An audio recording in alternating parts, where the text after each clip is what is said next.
భూమి నుంచి అంతరిక్షంలోకి వెళ్ళడం మనం చూస్తుంటాం. కానీ అంతరిక్షం నుంచి తిరిగి భూమికి రావడం మనకు అరుదైన అనుభవంగా ఉంటుంది. అయితే అంతరిక్షం నుంచి వ్యోమగాములు నేలపైకి ఎలా వస్తారన్నది ఈ రోజు ఇన్ డెప్త్ లో మనం తెలుసుకుందాం. ఎందుకంటే ఆకాశం నుంచి రాలిపడుతూ రావాల్సి ఉంటుంది. గంటకు 18,000 కిలోమీటర్ల వేగంతో నిప్పులు చిమ్ముకుంటూ భూకక్షలోకి ప్రవేశించడం అంటే మామూలు మాటలు కాదు.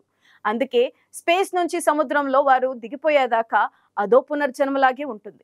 మొన్నటికి మొన్న దాదాపు 6 నెలలకు పైగా అంతరిక్షంలో పరిశోధనలు చేసిన 4 ఆస్ట్రోనాట్స్ సురక్షితంగా భూమిపైకి దిగారు. NASA, European space agency, Japan space agency, Roscosmos కు చెందిన ఆస్ట్రోనాట్స్ ఫ్లోరిడా తీరంలోని గల్ఫ్ ఆఫ్ మెక్సికో వాటర్ లో దిగారు. ఇంటర్నేషనల్ స్పేస్ స్టేషన్ లో వీరు చేపట్టిన పరిశోధనలు ముగియడంతో వారు భూమికి తిరిగి వచ్చారు. ఈసారి వ్యోమగాములు భూమిపై దిగే విజువల్స్ ని లైవ్ టెలికాస్ట్ చేసింది నాసా. ఈ విజువల్స్ సోషల్ మీడియాలో వైరల్ గా మారాయి. గతేడాది ఆగస్టు 26న ఫ్లోరిడాలోని కెనడీ స్పేస్ సెంటర్ నుంచి స్పేస్ ఎక్స్ ఫాల్కన్ 9 రాకెట్ లో 4 ఆస్ట్రోనాట్ స్పేస్ లోకి వెళ్లారు.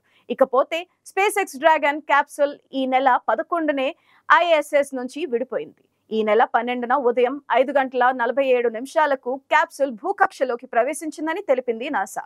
ఫ్లోరిడా తీరంలో అప్పటికే సిద్ధంగా ఉన్న నేవీ, నాసా సిబ్బంది ఈ క్యాప్సూల్ ని రికవరీ చేసుకున్నారు. దాన్ని సురక్షితంగా షిప్ పైకి చేర్చి అందులోని ఆస్ట్రోనాట్స్ ను బయటకు తీసుకొచ్చారు. ఈ 4 ఆస్ట్రోనాట్స్ దాదాపు 200 రోజుల పాటు ఇంటర్నేషనల్ స్పేస్ స్టేషన్ లో పరిశోధనలు జరిపారు.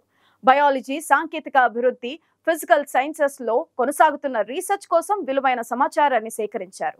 స్పేస్ పైన ఉన్న పరిస్థితులు మానవ శరీరాన్ని ఎలా ప్రభావితం చేస్తుందో అనే అంశాలపై పరిశోధనలు జరిపారు. అంతరిక్షం ఎప్పటికీ అంతు చిక్కని ఓ అద్భుతం. ఎన్ని పరిశోధనలు చేసినా ఎన్నో కొత్త విషయాలు వెలుగులోకి వస్తూనే ఉంటాయి. అంతరిక్షం గుట్టురట్టు చేసేందుకు వ్యోమగాములు అంతరిక్షంలో గడుపుతుంటారని తెలిసిందే.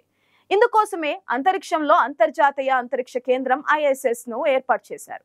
అయితే ఇందులో కొన్ని నెలల పాటు గడిపిన తర్వాత వ్యోమగాములు తిరిగి భూమిని చేరుకుంటారు. అంతరిక్షం నుంచి వ్యోమగాములు భూమిపైకి ఎలా వస్తారన్న అంశం సహజంగానే ఆసక్తికరంగా ఉంటుంది. ఆ మధ్య వర్జిన్ గెలాక్టిక్ జరిపిన ప్రయోగంలో మన తెలుగు అమ్మాయి శిరీష అన్న మాటలు ఇక్కడ చెప్పుకోవాలి. కమర్షియల్ ఆస్ట్రోనాట్ అయిన శిరీష బండ్ల వర్జిన్ గెలాక్టిక్ కంపెనీకు చెందిన యూనిటీ 22 రాకెట్ ద్వారా గగన వీధిలో విహరించారు. ఆ అనుభవాన్ని ఆమె ప్రపంచంతో పంచుకున్నారు. ఆకాశ మంచుల్లోకి వెళ్లిన తీరు అద్భుతమని ఆమె అన్నారు. గగన వీధి నుంచి భూమిని చూడడం జీవితకాల అనుభవంగా ఆమె పేర్కొన్నది.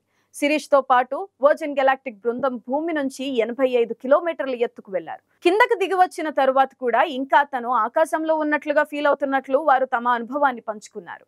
ఆ ప్రయాణం ఓ అద్భుతమని, అంతకన్నా మరో మాట రావడం లేదన్నారు. అంతరిక్షంలోకి వెళ్లి తిరిగి భూమి మీదకి రావడం అమోఘంగా ఉందని ఆమె అన్నారు. ఇలాంటి అనుభూతిని భవిష్యత్తులో అనేక మంది పొందుతారని ఆమె అన్నారు. శిరీషకు కంటి చూపు సమస్య ఉన్నందున ఆమె నాసాకు ఆస్ట్రోనాట్ గా ఎంపిక కాలేకపోయారు. వర్జిన్ గెలాక్టిక్ తయారు చేసిన కొత్త తరహా యూనిట్ రాకెట్ లో భూమి నుంచి అంతరిక్షానికి, అంతరిక్షం నుంచి భూమికి చేరడం సులభతరంగా ఖర్చు తగ్గించేందుకు వీలుగా ఉంటుంది. అయితే అంతరిక్ష కేంద్రం నుంచి వచ్చే ఆస్ట్రోనాట్స్ పరిస్థితి వేరుగా ఉంటుంది. ఓ క్యాప్సూల్లో కేవలం 4 మాత్రమే పట్టేదిగా ఉంటుంది. అందులోనే వారు కొన్ని గంటలు గడపాల్సి ఉంటుంది. అంతరిక్ష పరిశోధనా కేంద్రం ఐఎస్ఎస్ నుంచి విడిపోయిన తరువాత ఫైర్ చేసుకుంటూ క్రమక్రమంగా భూమి వైపు చేరుకుంటారు. నిజానికి భూమి నుంచి ఐఎస్ఎస్ 400 కిలోమీటర్ల ఎత్తులో ఉంటుంది. ఓ 100 కిలోమీటర్ల ఎత్తు నుంచి వ్యోమగాములు క్యాప్సూల్స్ తన భూమాకర్షణకు గురవుతుంది. ఆ సమయంలో అది కేవలం ఆకాశం నుంచి రాలిపడే రాయిలాగే ప్రయాణిస్తుంది. ఫ్రీ ఫ్లో ప్రయాణం దారుణంగా ఉంటుంది. గంటకు 44,000 కిలోమీటర్ల వేగం పుంజుకుంటుంది. అప్పుడు అక్కడ గాలి రాపిడి కారణంగా 3,000 డిగ్రీలు సెల్సియస్ ఉష్ణోగ్రత ఉంటుంది. నిజానికి ఆ వేగానికి క్యాప్సూల్ ముఖద్వారం మండిపోతుంది. అయితే ఆ వైపు హీట్ షీల్డింగ్ ఉంటుంది కాబట్టి లోపలి వారికి ఆ వేడి తగిలే అవకాశం ఉండదు. లోపల మామూలుగా టెంపరేచర్ ఉంటుంది. కానీ వేగం మాత్రం శరీరంపై తీవ్ర ప్రభావం చూపిస్తుంది. గుండె కొట్టుకునే వేగం పెరుగుతుంది. ఆస్ట్రోనాట్స్ ఆరోగ్యం గురించి అన్ని ఏర్పాట్లు అందులో ఉంటాయి. కాకపోతే 10 నుంచి 15 నిమిషాల్లోనే వారు ప్రయాణం ముగిసిపోతుంది. చుక్క తెగిపడుతున్నట్లుండే ఈ జర్నీ రాత్రి సమయంలో మనకు కనిపిస్తుంది. నేరుగా ఎడారి లేదా సముద్రంపై దిగేలా ఏర్పాట్లు చేస్తారు. సరిగ్గా భూమికి చేరుకునే సమయానికి క్యాప్సూల్ పారాషూట్స్ తెరుచుకుంటాయి. ఆపై నెమ్మదిగా ల్యాండింగ్ చేయడం జరుగుతుంది. రాకెట్ అంతరిక్షానికి పంపినప్పుడు ఉండే టెన్షన్ క్యాప్సూల్ కిందకు చేరే సమయంలోనూ ఉంటుంది. దీనికోసం వందలాదిగా గ్రౌండ్ కంట్రోల్ సిబ్బంది పనిచేస్తుంటారు. వారే కాదు, క్యాప్సూల్ ఎక్కడైతే దిగుతుందో అక్కడ రికవరీ టీంలు పనిచేస్తాయి. వారు పడవల్లో, హెలికాప్టర్లతో మానిటర్ చేస్తుంటారు.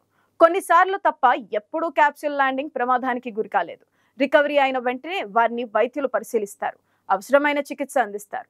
కానీ అంతరిక్షానికి వెళ్ళేటప్పుడు కన్నా కిందకి దిగడమే చాలా కష్టమని అంటారు కొందరు వ్యోమగాములు.